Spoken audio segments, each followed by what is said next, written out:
1 Korintus pasal yang ke-16, bantuan untuk jemaat di Yerusalem.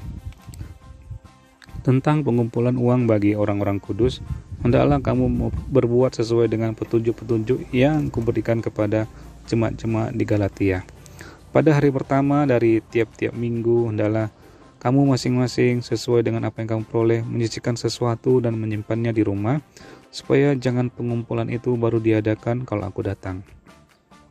Sesudah aku tiba, aku akan mengutus orang-orang yang kamu anggap layak dengan surat ke Yerusalem untuk menyampaikan pemberianmu. Kalau ternyata penting bahwa aku juga pergi, maka mereka akan pergi bersama-sama dengan aku. Ayat yang kelima, rencana Paulus. Aku akan datang kepadamu sesudah aku melintasi Makedonia, sebab aku akan melintasi Makedonia. Dan di Korintus mungkin aku akan tinggal beberapa lamanya dengan kamu, atau mungkin aku akan tinggal selama musim dingin, sehingga kamu dapat menolong aku untuk melanjutkan perjalananku. Sebab sekarang aku tidak mau melihat kamu hanya sepintas lalu saja. Aku harap dapat tinggal agak lama dengan kamu jika diperkenankan Tuhan. Tetapi aku akan tinggal di Efesus sampai hari raya Pentakosta. Sebab di sini banyak kesempatan bagiku untuk mengerjakan pekerjaan yang besar dan penting, sekalipun ada banyak penentang. Ayat yang ke-10, beberapa pemberitahuan. Jika Timotius datang kepadamu, usahakanlah supaya ia berada di tengah-tengah kamu tanpa takut, sebab ia mengerjakan pekerjaan Tuhan sama seperti aku. Jadi, janganlah ada orang yang menganggap dirinya rendah, tetapi tolonglah dia supaya ia melanjutkan perjalanannya dengan selamat, agar ia datang kembali kepadaku, sebab aku di sini menunggu kedatangannya bersama-sama dengan saudara-saudara yang lain.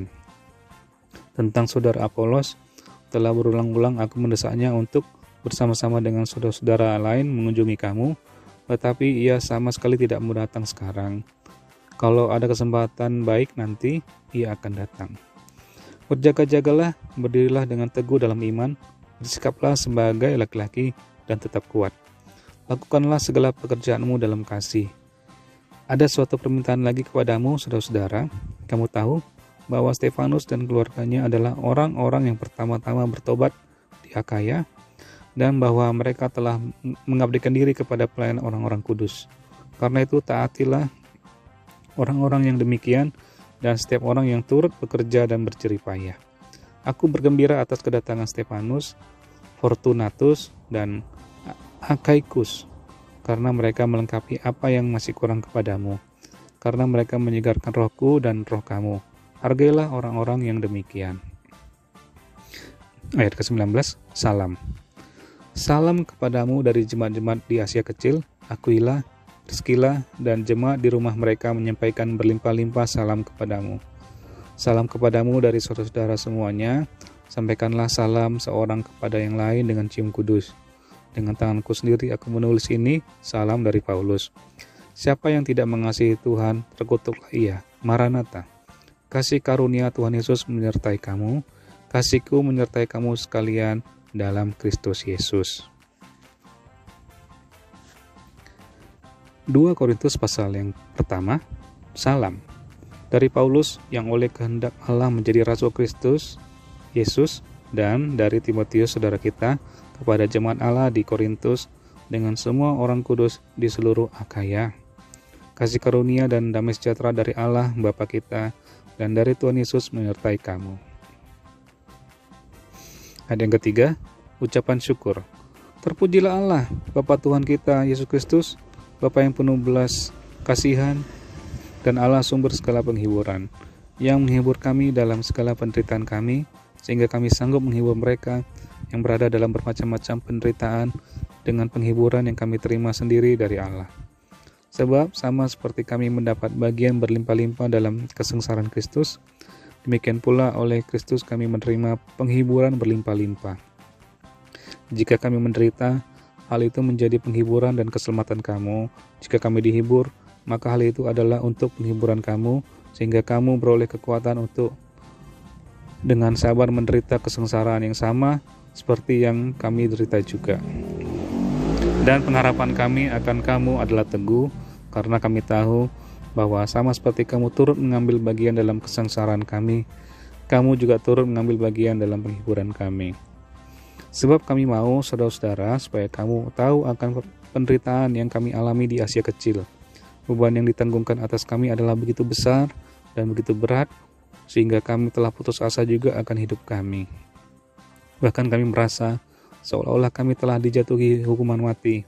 Tetapi hal itu terjadi supaya kami jangan menaruh kepercayaan kepada diri kami sendiri, tetapi hanya kepada Allah yang membangkitkan orang-orang mati. Dan kematian yang begitu ngeri Ia telah dan akan menyelamatkan kami. Kepadanya kami menaruh pengharapan kami, bahkan Ia akan menyelamatkan kami lagi. Karena kamu juga turut membantu mendoakan kami, supaya banyak orang mengucap syukur atas karunia yang kami peroleh berkat banyaknya doa mereka untuk kami.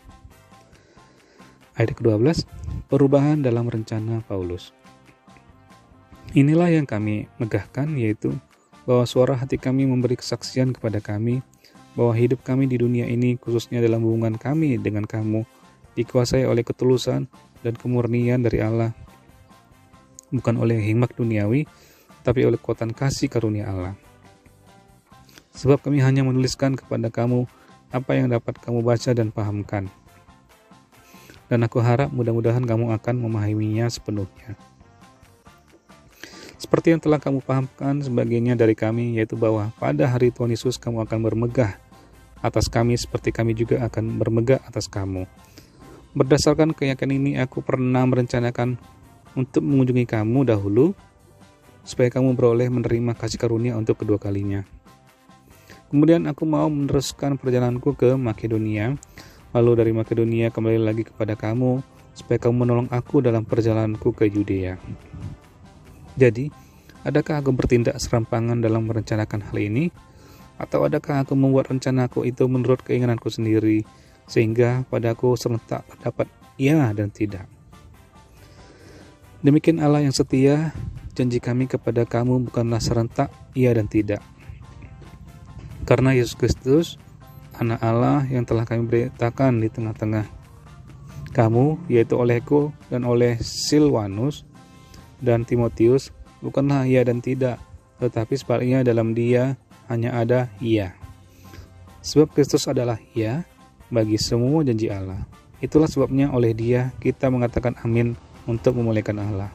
Sebab Dia yang telah meneguhkan kami bersama-sama dengan kamu di dalam Kristus adalah Allah yang telah mengurapi, memeteraikan tanda miliknya atas kita, dan yang memberikan Roh Kudus di dalam hati kita sebagai jaminan dari semua yang telah disediakan untuk kita. Tetapi aku manggil Allah sebagai saksiku yang mengenal aku, bahwa sebabnya aku tidak datang ke Korintus ialah untuk menyayangkan kamu, bukan karena kami mau memerintahkan apa yang harus kamu percayai, karena kamu sendiri berteguh dalam imanmu. Sebaliknya, kami mau turut bekerja untuk sukacitamu.